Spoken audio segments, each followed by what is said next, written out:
One of the things about Chad that really impressed the young novices was how connected to creation he was. There's an account written by the Venerable Bede of Chad praying in a howling gale. Somehow he hears the voice of God. He goes into the church as the storm gathers, and at its climax, he throws himself down before the altar, feeling the presence of God in the very power of the elements. And that is classic Celtic spirituality. You know, Chad would have genuinely been aware of the presence of God within all aspects of creation. In the year 664, he's asked to be the abbot, that's the monk in charge, of the community at Lastingham on the North Yorkshire moors. And that was also the date of the Synod of Whitby. I better explain that. The church at that time had the headquarters in Rome. It was from Rome that they tried to control everybody, make all the decisions, tell people what they should be doing and how they should be doing it. But you know, some people are always a little bit easier to control than others. And these Irish monks, they weren't so easy to control. You know, the Pope and the bishops at Rome, they saw them as kind of mavericks. What's a maverick? Somebody who's spontaneous, somebody who's a free spirit, somebody who kind of likes to do things their own way. Well, Rome didn't really approve of that. And these Irish monks, you know, they weren't always so aware of canon law, of proper procedure.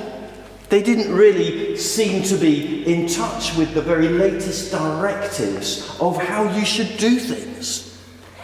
Worst of all, they passionately embraced a life of simplicity and humility with such joy. And they were very popular, like Chad was. They were very effective as missionaries.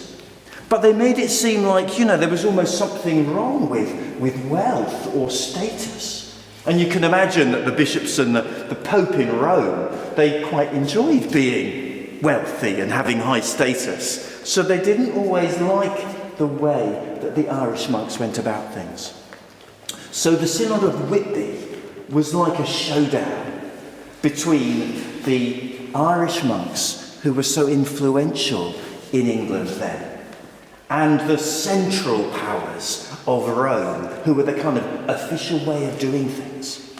And the King of Northumbria then was Oswey, and he was going to decide which way the church should follow, whether it should continue in the pattern that the Irish monks had, or whether it was going to come into line with the central church practices of Rome. And the spokesman for Rome was Wilfrid, who I've mentioned. Now, Wilfrid was a Northumbrian lad, a bit like Chad. He was the same age as Chad. When Chad trained under Aidan on Holy Island, Lindisfarne, Wilfrid trained under St Hild. And when Chad went to Ireland, Wilfrid went to Rome. And it was there that he kind of sold his soul to the dark side. Well, that's the way I look at it. To be fair on him, he probably just fell in love with the pomp and the ceremony, with the splendour of everything, with the wealth and the beautiful buildings, with the way everything was organised and all ran like clockwork. He loved that. And he probably enjoyed the way that the clergy and church leaders were treated with such respect. So he returns, completely committed to the Roman way of doing everything. And he's not just raw ambition, and he's not a bad person. His heart is in the right place. He's very skilled, actually. You know, he's a natural leader. He's a good communicator. He's an intelligent man. He can be very charming. He knows how to get his own way. So he represents the Roman party at the Synod of Whitby. And he persuades the king, actually he frightens the king, in ruling in favour of Rome. And so the king decides that the church in Northumberland is going to follow this central practice of Rome, and things began to change.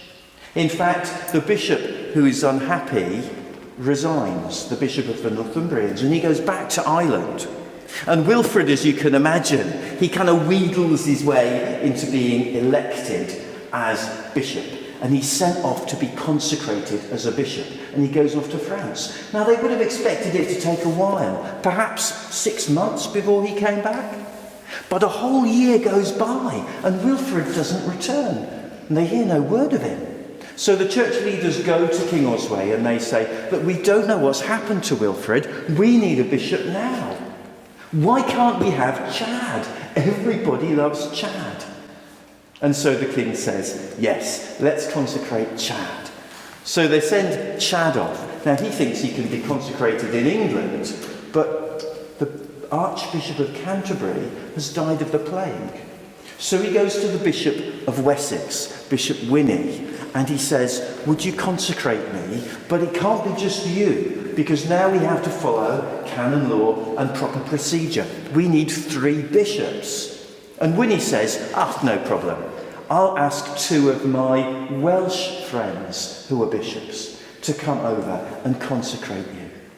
So Chad is consecrated by Winnie, the English Bishop of Wessex, and 2 Welsh bishops. And they are going to be the problem, as you will see.